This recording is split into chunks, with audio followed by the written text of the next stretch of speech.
Oh hey guys, and in this video we're gonna talk about Hong Kong.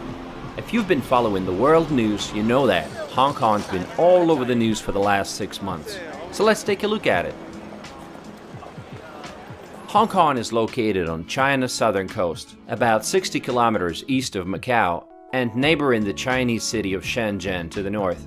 Hong Kong is a territory consisting of Hong Kong Island, the Kowloon Peninsula, Lantau Island, and the New Territories, and over 200 smaller islands. Most of its territory is covered by tropical forests and mountains.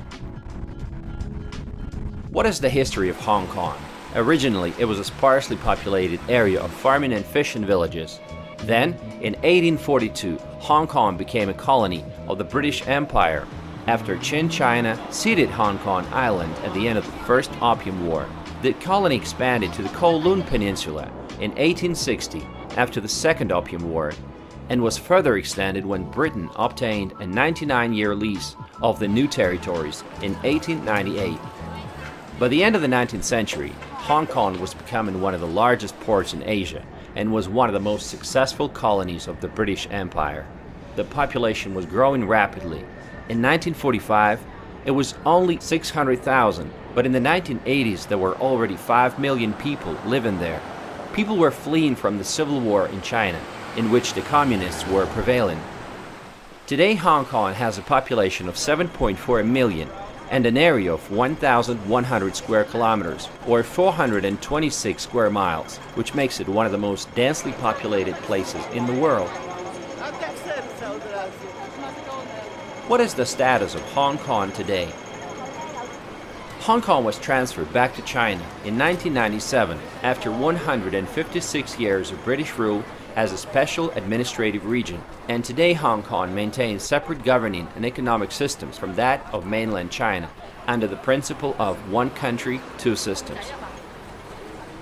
Hong Kong is a highly developed territory, and it has the largest number of skyscrapers of any city in the world. Also, its residents have some of the longest life expectancies in the world. There are two official languages, Chinese and English, and most people speak Cantonese Chinese instead of Mandarin Chinese. Writing system here is different as well. They use traditional Chinese instead of simplified Chinese, which they use in mainland China.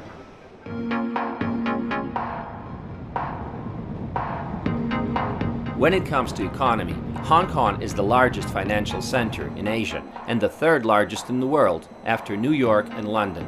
And it's one of the 4 Asian tigers. Nominal GDP per capita is $49,000, the 16th place in the world. Today, it has the second largest number of billionaires, 79, second only to New York, live in Moscow, Beijing, London, and other cities behind. Why is Hong Kong so wealthy? Because of the low taxation, minimal government market intervention, and an established international financial market, which attracts overseas corporations wishing to establish a presence in Asia. It also has ranked at the top of the Heritage Foundation's Economic Freedom Index since 1995. Also, Hong Kong is one of the world's busiest container ports. Tourism is a major part of the economy, accounting for 5% of the GDP. In 2016, 26.6 million people visited Hong Kong, making it the 14th most popular destination for international tourists.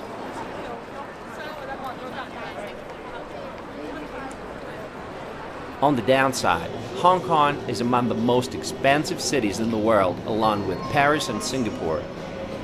The average salary after taxes is $2,500, which makes it a lucrative place for foreign workers. Filipinos constitute the largest ethnic minority in Hong Kong, numbering approximately 130,000 people, many of whom work as foreign domestic helpers. You can see them get together on Sundays in the parks. Over 90% of the local residents rely on public transportation, and public transportation is great. Now, it's a good idea to get a transport card called Octopus Card as soon as you arrive. This Octopus Card is widely accepted on the subway, buses, and ferries, and you can also use it for payments in most retail stores. What are you using to pay for this?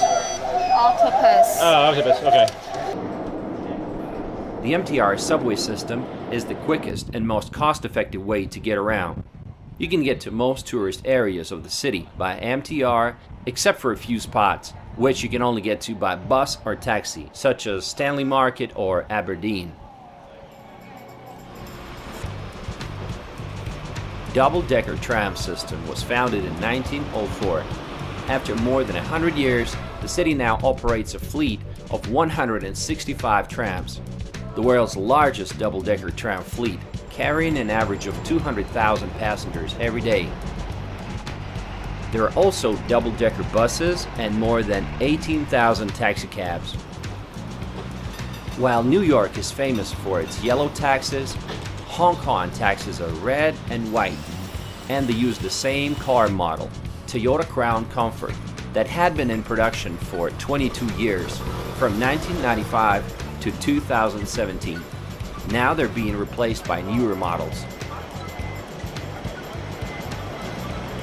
There are over 500 private vehicles registered in Hong Kong, and cars drive on the left side, unlike in mainland China, due to historical influence of the British Empire. Owning a car is super expensive, and monthly parking alone will set you back $400 to $500.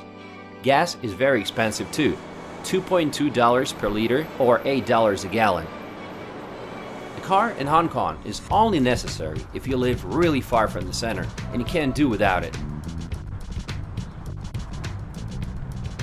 But with the amount of wealthy people they have in Hong Kong, this doesn't stop people from having cars. Just look at the traffic flow.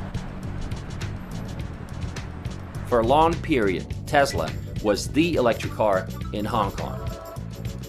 Elon Musk once called Hong Kong a beacon city for electric cars. That's until the local government took away a generous tax incentive, and Tesla sales went down and really never recovered after that. The number of supercars on the city streets will make you turn your head all the time, if you love cars, of course.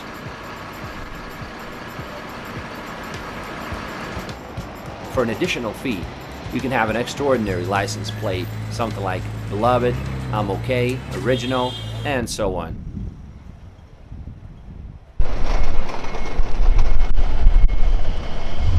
People are trying to be original with their license plate names, and this guy just picked up Origin as his license plate name. We are in this kind of industrial part of Hong Kong. It's not just the skyscrapers, you know, and tourism. It's actual everyday business, you know. You still gotta have a Tesla or a Porsche if you can afford that. But yeah, you got forklifts, and everything's just so close to each other. On the weekends, supercar owners get together at different remote spots of the island and they take their cars for a spin. Nice.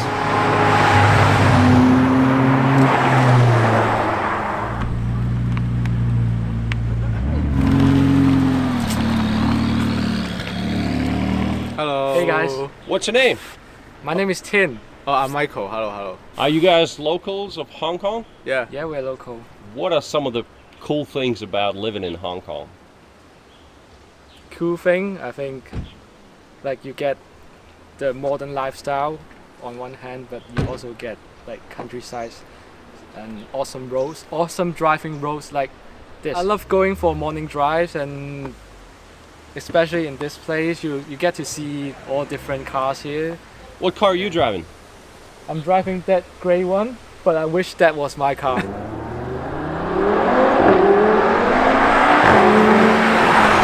Welcome Welcome. to Hong Kong. To Hong Kong.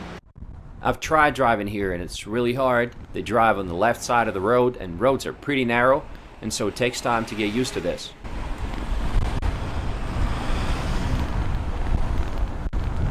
The center of Hong Kong is extremely densely populated. Skyscrapers, shopping malls, business centers, and banks are all concentrated here. Just get off at the central metro station and find yourself in the middle of the hustle and bustle of the city.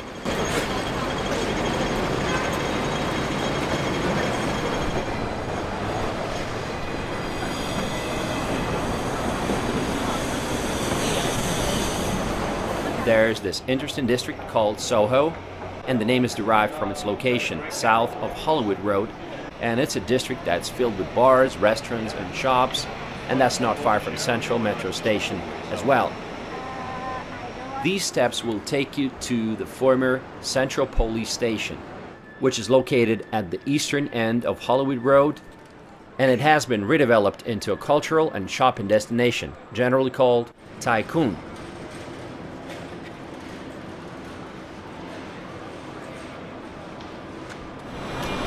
Hey guys, we are on the Times Square, but this is not New York. This is Hong Kong, but it's just as crowded, maybe even more crowded. I mean, look at this, the sea of people.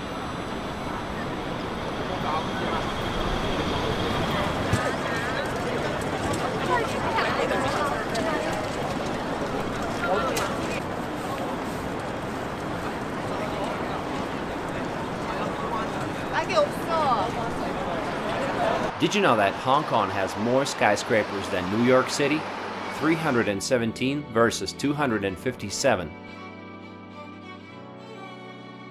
But Hong Kong is more than just a concrete jungle. Actually, there are a lot of places to spend time outdoors, enjoy nature, from amazing hiking trails to the sandy beaches where people can get away from the noise of the city. A great example is Stanley. This is a seaside village with a laid-back vibe, popular for day trips. Casual eateries and cafes line the promenade on Stanley Bay. Very popular with Europeans. Let's talk to the locals. So we are now in Sydney. In Hong Kong, it's so easy to travel around from the countryside to the center of the Hong Kong. It's like you can spend 20 minutes, can travel to different places. I think this is the most popular place we can travel, and also you can take the ferry from Central to like Lantau Island, Lema Island. It's all islands, so you can have a weekend, just really completely different from Hong Kong, center of Hong Kong. Yeah. Beautiful. Thank you for the introduction. No problem. Yeah. Have a good day. Hong Kong is made up of over 200 islands, meaning there are endless stretches of golden sands. Actually, you can go surfing at one of the Hong Kong's beaches. This one's called Big Wave Bay.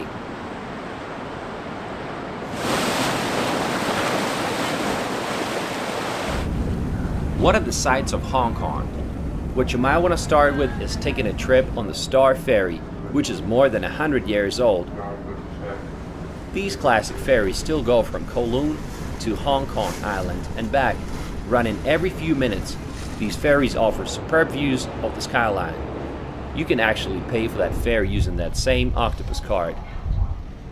Sadly, today you hardly see any of those bat-winged boats that were once one of Hong Kong's signature symbols, until they have been superseded by fast ferries. Another great idea is to spend a day on Lantau Island. The Ngon Ping cable car is a spectacular 5.6 kilometer journey, the longest bi-cable ropeway in Asia. The 25-minute long cable car ride to the mountaintop is a great experience. You'll get to see the Hong Kong International Airport and the mountainous terrain of Lantau Island. The cable car will take you to Ngon Ping village. It has somewhat of a theme park atmosphere, complete with souvenir shops, tea houses, as well as fast food.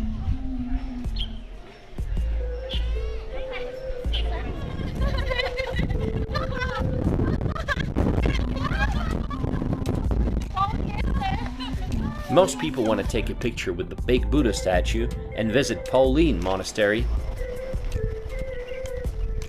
The Hong Kong Buddha in Lantau Island is one of the largest seated Buddha statues in the world, 34 meters or 112 feet high.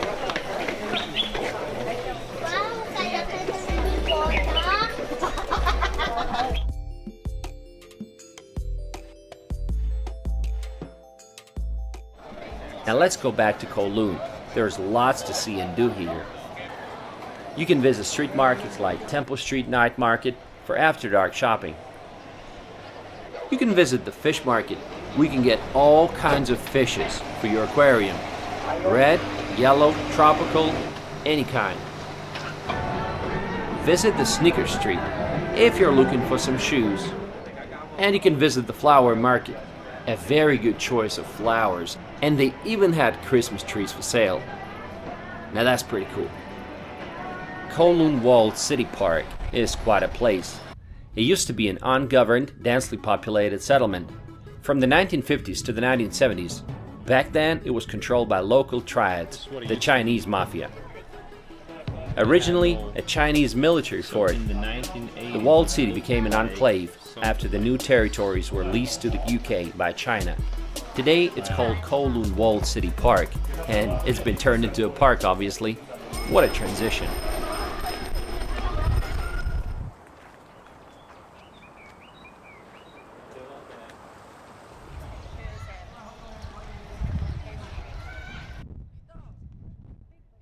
Situated on the Tsim Sha Tsui Promenade, right on the waterfront of Victoria Harbour, Avenue of Stars is a walking road dedicated to the stars of Hong Kong's film industry. It's a very popular place among tourists. Here you can see handprints of celebrities, stalls with souvenirs, sculptures, and the full-size statue of Bruce Lee. I mean, who doesn't like Bruce Lee, right?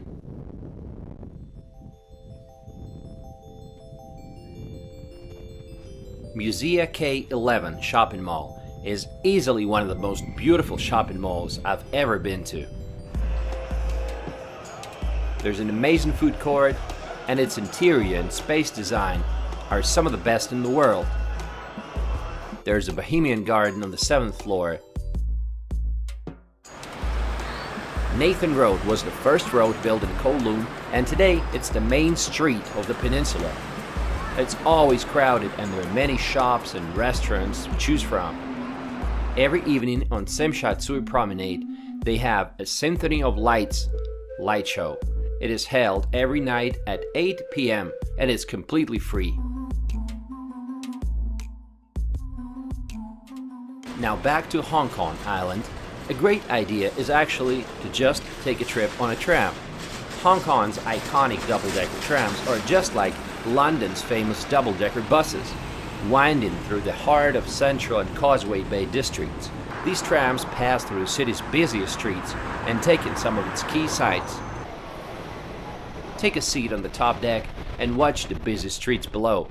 For just 2.6 Hong Kong dollars, that's close to about 30 cents US, you can cross the whole of Hong Kong Island and see most of the city in the process.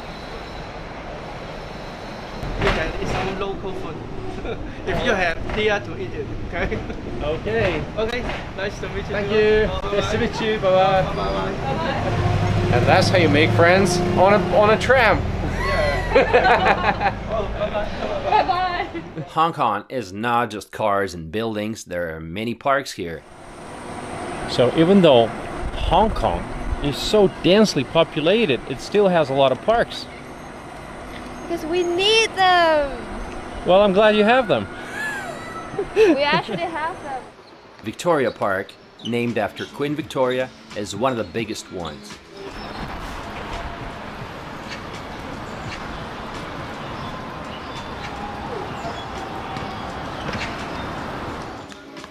Visitors can enjoy a wide range of sports facilities, from tennis, football, and basketball courts to outdoor and indoor swimming pools. The local climate allows you to spend time outdoors for the most part of the year.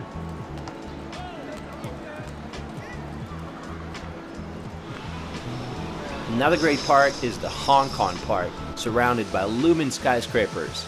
It's a great place for visitors to take a break from the fast pace of the city.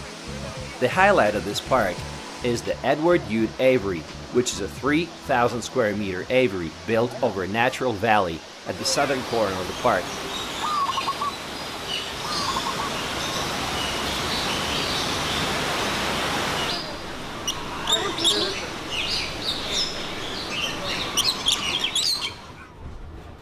From the Birds Park, it's a 3-minute walk to the tram that will take you to Victoria Peak. This is the highest point in Hong Kong Island. This peak is also named after the English Queen Victoria. Crowds of tourists come here to enjoy the skyline of the city. Now, I definitely recommend you get a hotel with a view, preferably with a pool. Ever since the protests began, prices went down dramatically, and now actually it's a great time to visit Hong Kong. What are the challenges of Hong Kong today? Well, number one is obviously housing. There's so many residential skyscrapers standing side by side, and some apartments don't get any sunlight at all. And if your view from the window is anything but other people's windows, consider yourself lucky. Although there's no guarantee there won't be another tower blocking the view in the future. Demand is high, but the area suitable for development is limited, so apartment blocks just keep going higher and higher. The landscape of Hong Kong is mountainous, so you wonder, how do they manage to build skyscrapers in such places? Sometimes, to get to your house, you need to do a lot of walking uphill. And you're lucky if they have escalators that will help you get on top. Yes, they have escalators on the street.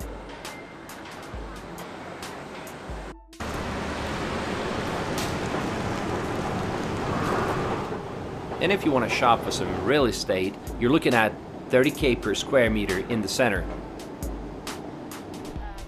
It's very weird. When it comes to housing, this is what a poor area in Hong Kong looks like.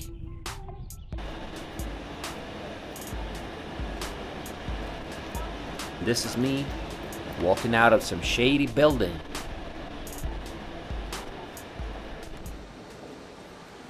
And this is an example of a very fancy neighborhood. But no matter poor or wealthy neighborhood, you're always going to be fine in Hong Kong. Crime is almost non-existent. I know they say poverty brings crime, but not in Hong Kong. What's your name? My name is Ying. The cost of living is expensive, especially the houses and the area. They're really quite small. And some of the houses, when the toilet is really small, that when you stand up, it's already a wall in front of you. Oh, wow. Yeah. On the bright side, only 24% of Hong Kong's land has been developed, so you still have 78% that can be developed at a later stage, but it's very challenging. Many people cannot afford to rent, let alone buy their own apartments, so they keep living with their parents. Another challenge is the tensions with mainland China. Is Hong Kong different from mainland China? Yes, they can speak English here, and all the internet services and apps like Facebook and YouTube and Instagram are available. And even when it comes to manners, you'll see a difference. I don't want to sound too negative, but they don't smoke here as much and they don't spit on the street. But most importantly, Hong Kong residents love and they value their freedom, something they're ready to fight for. Hong Kong's protests started in June against plans to allow extradition to mainland China. Hundreds of thousands of people took to the streets, and after several months of protests, the bill was withdrawn. But the demonstrations continue, and now they have 5 demands. Fight for freedom! Stay with Hong Kong! Fight for freedom! Stay with Hong Kong! Number 1, to withdraw the extradition bill. Number 2, to stop labeling protesters as rioters. Number 3, to drop charges against protesters. Number 4, to conduct an independent inquiry into police behavior. And number 5, to implement genuine universal suffrage for both the Legislative Council and the Chief Executive. People have become very politically aware and active. When they held Hong Kong's District Council elections on November 24th this year, they had a record turnout. Nearly 3 million people voted. That's 71% of registered voters. Normally it's only 10 to 20%. The pro-democracy bloc won 392 out of 452 seats, while the pro-establishment rivals took the remaining 60. Hey, Pacey. Hello. You're a Hong Kong local. Cool. So what do you like about living in Hong Kong? What makes it a special place for you? Well, I think the best part of this city is convenience. I mean, I don't drive, I don't have a car, but I can go anywhere, anytime here. And the food, yeah, I like the food here, I like the trains, and the nightlife, yeah. People have been hearing about this protest happening in the streets and clashes with the police, so what was that all about? It all started with the extradition bill that people are very worried about the ruining of our independent law system, because we are supposed to be an independent city. but people are just very worried that we will become just a typical Chinese city. And also, life here has been, becoming more difficult. Like we cannot afford buying houses, and everything is expensive. When you're young, you cannot see a bright future. People are mad about the government for their work in the past few years. Yeah. It seems they are using the people's money to build infrastructure that only facilitates mainlanders coming to Hong Kong. Okay. Hong Kong is so packed, right? Yep. So many people in small area. How much more do you think Hong Kong can grow? It's already at the climax, I think, because especially due to this movement, many people are thinking about immigration. Oh. I mean, leaving Hong Kong. Oh wow. Yeah, and like many of my friends are seriously thinking of, leaving this place. Oh. Immigrating to like Australia, Taiwan, Canada. Free HK and fight for freedom. Stand with Hong Kong. Graffiti on the streets will tell you the real story, so let's take a look. All the numbers you see refer to some dates, like 831 refers to 31st of August, when they had Prince Edward Station incident. Protesters had been expecting some support from the US for a long time, and they got it when Donald Trump signed 2 bills supporting the pro-democracy movement in Hong Kong. Hong Kong is one of the best cities in Asia for foodies. It offers a crazy 15,000 restaurants. Often in restaurants they give you a menu and a pencil, and you need to check what When you we want do to order. yum cha, we just tick the boxes. Right. Yeah. And then you give it to the waiter? Yeah. Oh, okay. But first we have to choose the tea, and I've chosen my favorite, which is Qie Guan Yin. He Guan Yi. What makes This it is my special? favorite. What makes this tea special? The aftertaste, Sweet? yeah, Okay. a little bit, All right. and the smell. The smell? I think it's All right. The city's cuisine is mostly Cantonese based, and my friend Pacey will now show us some of the local dishes. garlic. These are usually inside. There would be. This is Nai Wan Bo, or Cantonese steamed custard buns. It's so hot.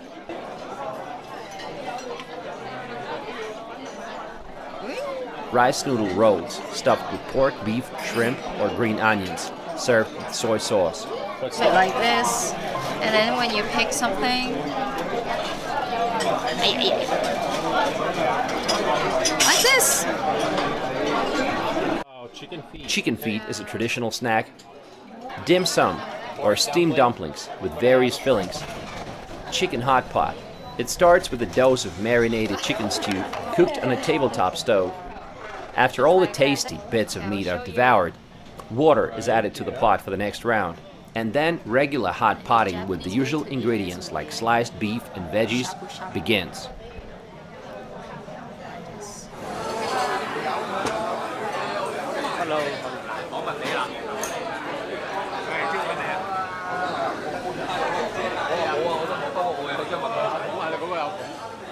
When it comes to drinks, they love lemon tea and milk tea. The best thing of Hong Kong to me. Okay. I cannot leave Hong Kong because I cannot live without lemon tea. Me, I would just use the chopsticks and. There is a huge selection of fresh catch at the local markets. Crabs, mussels, shrimp and fish.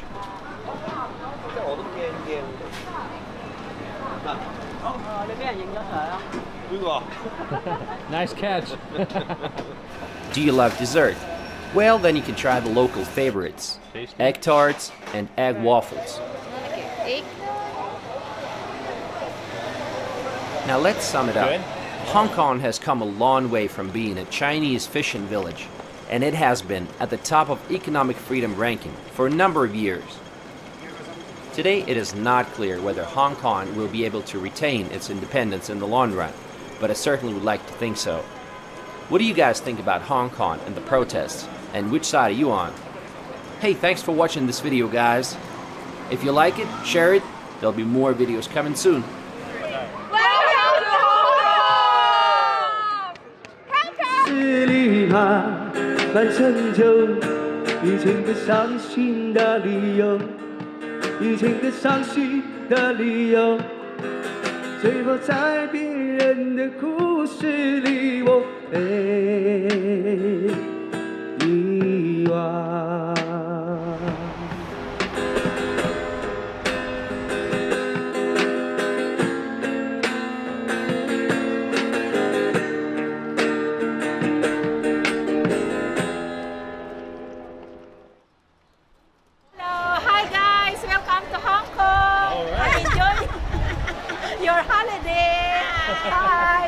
Welcome you to Hong Kong. Thank you.